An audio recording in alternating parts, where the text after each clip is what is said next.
Newman. But first, it's Pentecost Sunday, marking the gift of the Holy Spirit and the birth of the Christian Church. And our first song celebrates that.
Now, you might think that, like countless others, I'm out on a Sunday for a little retail therapy, but you'd be wrong. In fact, I'm here in Brent Cross to visit the largest church of its kind in the country, a congregation that has played host to, amongst others, the Prince of Wales and Prime Minister David Cameron.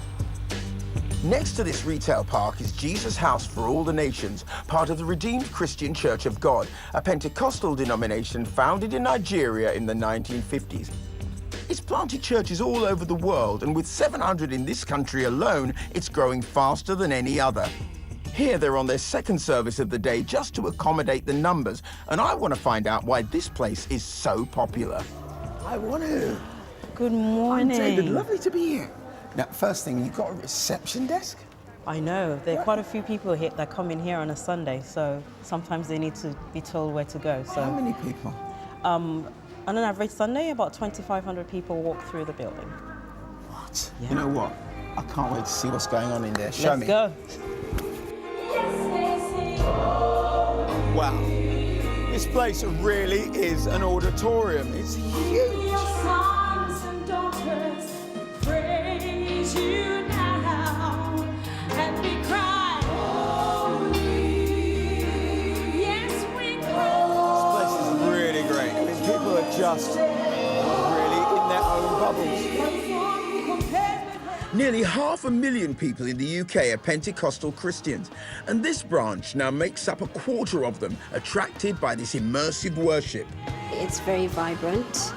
It's very interactive. So I remember when I first came, it was one of the few places that you could get a workout during the Sunday service because there's a lot of movement, there's a lot of activity. If you don't come out sweating, then you haven't had a good service.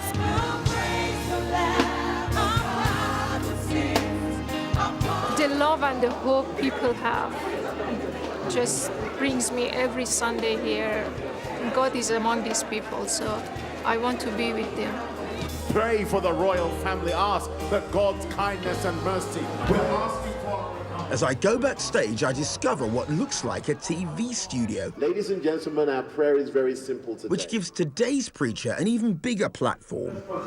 Because we realise that we're a growing church, we needed to make provision for people that come into our building to listen to service and also the wider world. So everything has been filmed here. It's been streamed widely across Europe. We have audience in America as well, largely in Nigeria, but we have known people to tune in from as far away as Vietnam. We would like to think that we're influencing people. The word is powerful. We're trying to get it to the world. There are many different types of Pentecostalism in the UK. Why do you think that this particular style has caught on so much? I think it appeals to a lot of people because it's practical, it's expressive, and it's demonstrative. It taps into the idea of God's power, God's spirit, and that's something that people want in their lives. Why would you say this church was the fastest growing church in the UK? Churches such as this, RCCG Jesus House, is growing because of the dynamic leadership that they have. So they've got that brand, that presence, and they have a unique strategy of church planting. I think as we continue, we will have churches like this in every major place in the UK. And so to the other side of London, in Tooting, to a different Pentecostal community that's also going strong for this lively sing-along.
We're between three services in this place of vibrant praise, but now to a place of contemplative praise.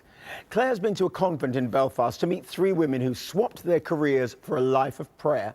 They've given up their jobs to become nuns in the religious order of the Adoration Sisters, founded in France in 1848. And one of them is more used to reporting the news than to making it. Just before we go, we thought you'd like to know that our colleague, our political correspondent, Martina Purdy, has decided to leave journalism and pursue a different way of life.